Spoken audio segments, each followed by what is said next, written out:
Hey everyone, good to see you again. It's 29th of November. It's day 4 of the World Championship title match between Gukesh the Maraju, young Indian challenger, and current world champion Ding Lejeune from China.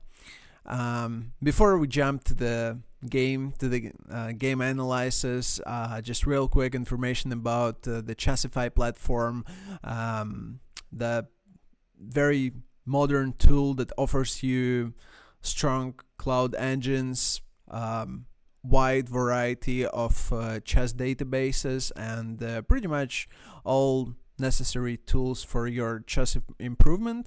So you can use promo code MESHKOVS20 to get a 20% discount for the first purchase. Feel free to check it in the description. You can find a referral link over there. So now we can jump to the game, and this time, for the first time in the match, knight f3 was played, so-called Reti opening, and Ding played with white, Gukesh played with black. He replied with move d7 to d5, also pretty much the most standard reply, and Ding plays e3. So what does it mean, e3? Pretty much it shows not all of your intentions, where you want to go, which setup to choose, and Gukesh plays knight f3, and then world champion plays b3. So usually I can tell you from my experience, because I'm playing this system as well from time to time, and the point is that you can pretty much choose the setup based on what your opponent plays against you. So you have some ideas here and there, and you know, like what you're going to do against e6, bishop e7. You know what you're going to do against c5, knight c6. You have some idea in mind if your opponent plays bishop g4 or bishop f5, and so on. So in this game, Gukesh thought for 5 minutes and he played bishop f5, sort of very reasonable move, and Ding plays bishop e2, also an interesting move order in the opening, and it actually makes sense at all to start with bishop e2, because here, yet again, he is pretty much does not put any pressure on his opponent, but he sort of prepares and gives some freedom to make a mistake. There is some room for inaccuracies, and Gukesh played h6 here, which is probably the most precise move and most solid move, because if he would start with e6, which seems to be like a very natural move to continue after bishop f5. Although here, the point of bishop e2 is that white can play knight h4 and, well, sort of trap this bishop. And after bishop g6, white can take, of course, immediately and claim that he has a bishop pair advantage.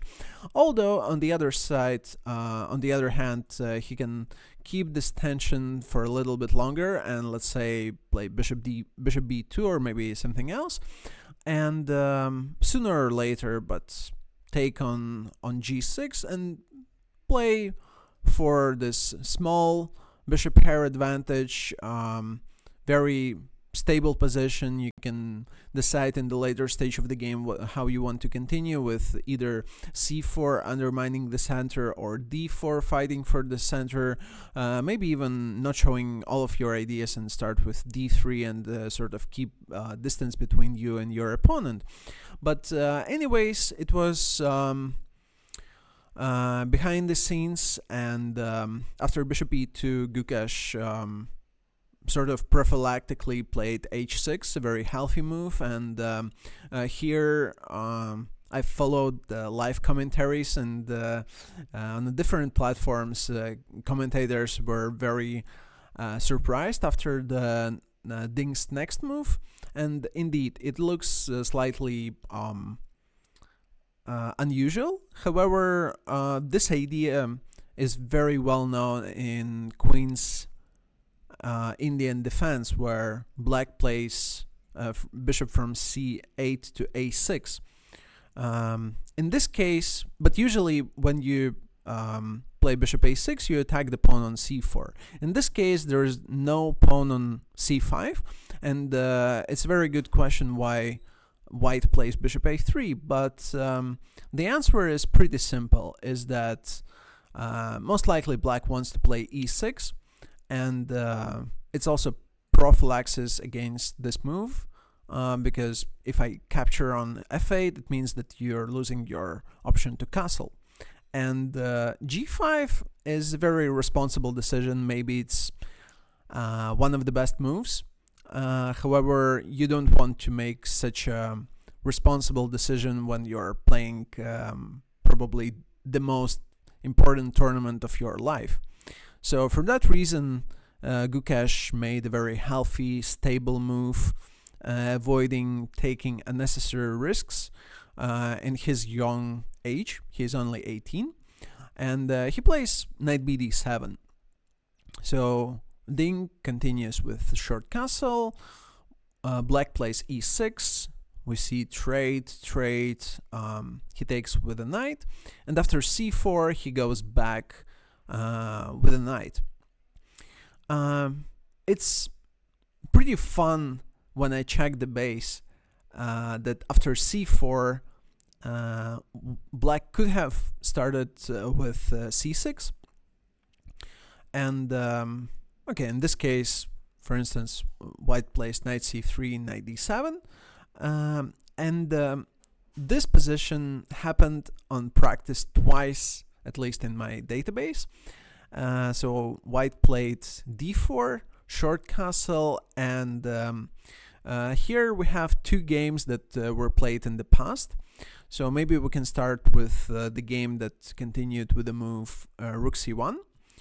And in this case, we know that white just wants to improve their position a little bit and then shuffle the queen to the queen side and prepare this b4, b5 idea. So after rook fc8, in the game happened some trades, and then b4 followed by b5. And this game was played by Fries Nielsen, a 2300 player, against Yasser Seirawan, probably one of the most known commentators in US and arguably in the world as well.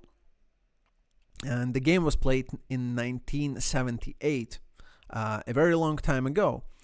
But the fun fact is that after short castle, which could happen in the game, there was another game that was played almost 41 years later, and it happened in one of the women's competitions where Nana Dzeknidze played against Alexandra Gereshkina, and in that game, white have chosen similar approach to play b4 and then expand on the queen side in a similar fashion like this. So also c5 and b5, and white tries to achieve something on the queen side while black tries to counterattack in the center, sort of a very traditional way of playing chess. But all of that did not happen. However, it could happen, and I'm very sure that Ding had something like this in mind, and he have seen all the games I've just mentioned. So Gukesh plays knight 8 to d7. They finish development with sort of stable moves like knight c3, short castle, trades in the center, and b4. So it's white's intentions are very clear. He wants to achieve space, fight for the space on the queen side, and after c6, he uses a vacant square for the knight and installs the knight with a tempo in the center of the board. So bishop retreats and queen b3. So this is also something, very quite traditional, I would say. although maybe the pawn structure is not very common, but yeah, you can get such type of position playing Reti opening very usually. So after knight e5, white continued with a4, and after rook c8 played a5. Here it seemed that white managed to achieve something on the queen side, taking quite a lot of space, even though black has no targets whatsoever. But it's not the pleasant thing to be under the pressure, including space, when your opponent takes too much space. So Gukesh played it very safely and avoided taking any unnecessary risks. So he plays b6, preparing some c5, most likely on the next move. So, and I would say that this was an absolutely only critical moment where white sort of had to make a decision how to proceed in this game. And after 12, Ding spent about 12 minutes for this decision, while both players had at about 1 hour on move 15. And yeah, after those 12 minutes, Ding decided to retreat knight f3, and to be honest, I think that nothing interesting happened in the later stage of the game after this decision, because they just traded everything and it led to pretty balanced game without real chances for either side. But Ding had an interesting try here to play bishop a6, and I think this is something what you need to try if you want to put some pressure on your opponent, and you have to create those chances by attacking. You can't just trade pieces and wait for something. So of course I can't criticize the world champion, and I can tell and I can express my thoughts from my experience only, that usually when you're not using 100% of your motivation, and if you're not trying to create chances, it could backfire you pretty hardly. So yeah, this bishop a6 was quite interesting, because if black retreats with a rook, let's say to c7, then the main point is that white continues with f4, chasing the knight away from the center, and pretty much black has several options to proceed here. The most precise, according to the engine, is a bit counterintuitive knight g6, and you see that minor pieces sort of blocking each other, and it looks a bit messy and unharmonious. But yeah, then probably you transfer knight from g6 via h4 to f5, or you try the other way, but similar route, probably also to f5, and objectively black's position is completely fine. But alternatively, besides knight g6, also knight c4, of course, would be more spectacular option for the audience. And here the point is that after white captures the pawn, black can play, for instance, c5, and this would be something, because if white plays knight d to b5, then after bishop d3 the game is simply over. and this would mean that after c5, white had to find the only move knight c to b5, which is not difficult, but still, you need to go here, and then the line is very forced. Rook d7 takes, queen takes c5, and bishop d3. So even though white has some extra material, and to be precise, it's 2 extra pawns, but black has quite a compensation here, thanks to the blockade on the light squares and also some knight e4 jump, and it would be still interesting where the game could go, and I would still pick white here to play. But yeah, so apart from knight g6 and knight c4, also knight d3 was something, but this knight on d3 reminds me the bishop that Dingler had in the previous game where he lost on c2. So somehow to a human eye, it looks somewhat counterintuitive placement for the knight. So I wouldn't go here, especially in such a responsible moment. And yeah, so pretty much that's it. Maybe apart from rook c7, also some c5 counter attack would be something that deserves an attention, because after trades and bishop takes c8, black can try cd4, ed4, and knight c4. So bishop hangs in the air, and probably have to sidestep somewhere, let's say to a6, then knight d2 happens, queen sidesteps, let's say to b4, and then takes, and knight d4.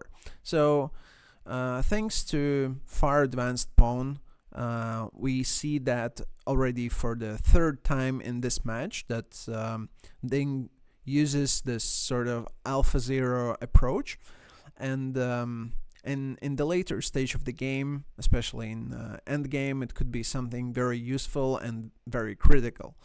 And also pawn on d5 would be a little bit more vulnerable because it's on the light square.